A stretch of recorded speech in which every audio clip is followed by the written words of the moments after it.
But not expecting anything widespread, with highs reaching the mid-90s across the area. He went all the way to become a Navy commander, and I just don't think he deserves to die that way. A Navy commander from Mississippi killed in Florida. His estranged wife accused of being involved. And a top U.S. military official killed in Afghanistan. What we're learning about the two-star general and the gunman this morning. 16 WAPT News continues right now.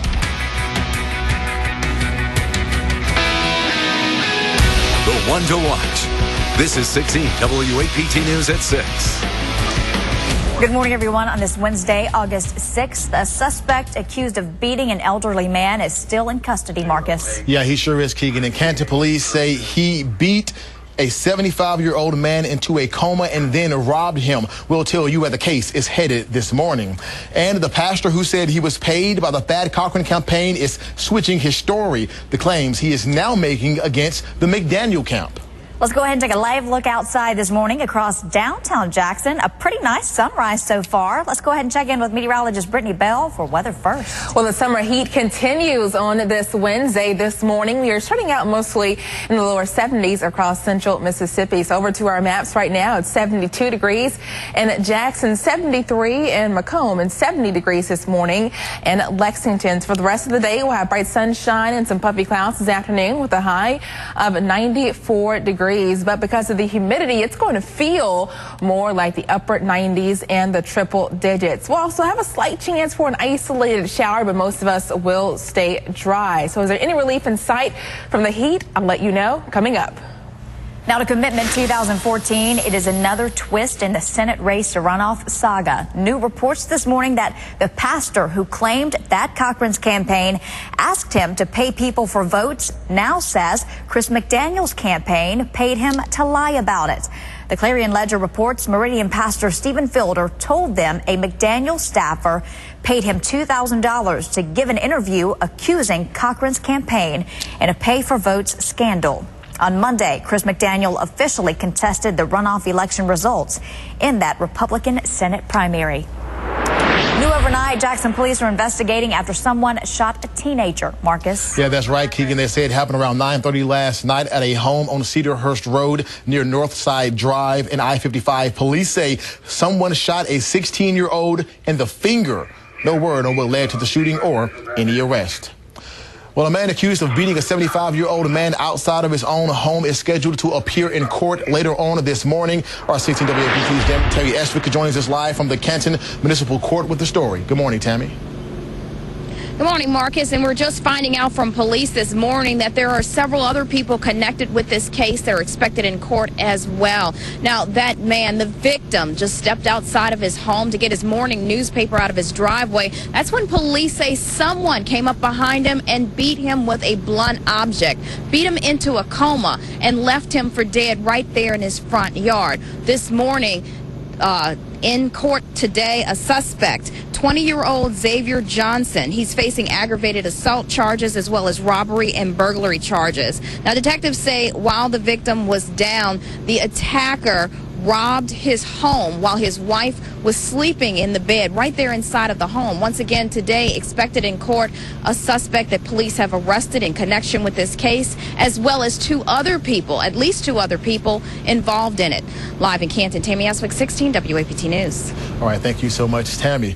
Also, a Mississippi Navy commander's wife is expected to appear in court today, Keegan. Marcus, she's accused of killing him for $1 million life insurance policy. Investigators found Commander Alfonso Das dead in a Jacksonville, Florida hotel room in February. Yesterday, deputies in Florida arrested his wife, Yolinda, her boyfriend, and another man. The couple is from Mississippi but lived in North Florida. Now, we were talking to Das's father when he got a call about the arrests. She acknowledged that she had something to do with it, right? She confessed. Okay. These suspects devised a plan to kill Doss, make it appear like a burglary scene in the hotel room. Investigators say Yolinda Das and the two men confessed that they spent a year planning the murder. Well, this morning there's new details about a U.S. general gunned down in Afghanistan. He had recently been promoted. ABC's Tamon Bradley has the latest. A two-star American general, Harold Green, gunned down by an Afghan soldier. His Northern Virginia neighborhood is stunned. It's a shock and it's awful the way that happened. Somebody pulled a gun that was supposed to be on his side. Yeah, just terrible. This morning, we're learning more about General Green and his mission. He had just been sent to Afghanistan after being promoted to Deputy Commander of Training. It was supposed to be a routine visit to an Afghan military academy Tuesday. The general there to check on the progress of Afghan troops in training. From an elevated position, the shooter, a member of the Afghan security forces, strikes using an automatic weapon. General Green is hit and more than a dozen others wounded. Within seconds, American soldiers, so-called guardian angels, fire back, killing the gunman. Any form of trust between the Afghans and the U.S. trainers has now been fully broken. Probably an inside job set up by the Taliban. Green is the first U.S. general to die in a war zone from hostile fire since Vietnam. The loss of any life is tragic. No life is worth any more than another life. But the symbolism of the loss of a major general in conflict will have a huge effect on U.S. forces. Green is survived by his wife, a retired colonel, son, an active duty soldier, and daughter, a recent college grad. General Green was an engineer with a Ph.D. and 3 master's degrees. He was on his first deployment to a war zone. Tamon Bradley, ABC News, Washington. New this morning, an arrest in a double-decker bus crash in New York City. According to ABC News, one of the drivers was arrested for being impaired. 14 people were hurt yesterday after 2 double-decker sightseeing buses collided in Times Square. A portion of the street was shut down for hours. New overnight, an inmate was put to death for the first time in the country since a so-called botched execution in Arizona last month. Officials in Missouri pronounced convicted killer Michael Worthington dead just after midnight. The U.S. Supreme Court began questioning the drugs used for lethal injections after executions had not gone according to plan in other states.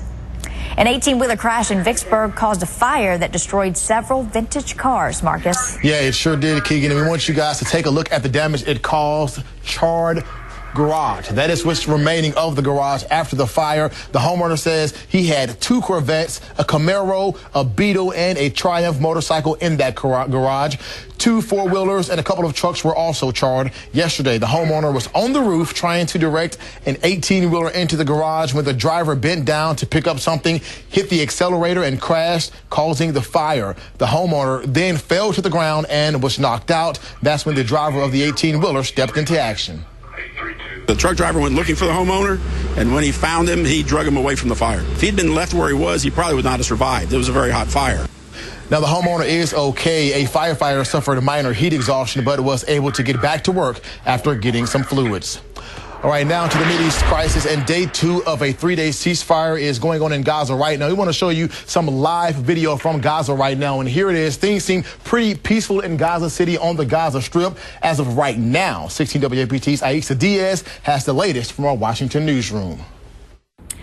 Marcus, delegations from Israel and Hamas are in Cairo right now, where mediators are hoping to work out a deal. Hamas is calling for international funding to help reconstruct war-ravaged Gaza and wants to play a role in that process through a unity government led by Palestinian President Mahmoud Abbas. Israel wants to make sure Hamas cannot rearm if border restrictions are eased. This morning, UN ambassadors are also considering a resolution for a permanent ceasefire in Gaza. This month-long conflict has killed nearly 1,900 Palestinians and 67 Israelis. In Washington, Aisha Diaz, 16 WAPT News.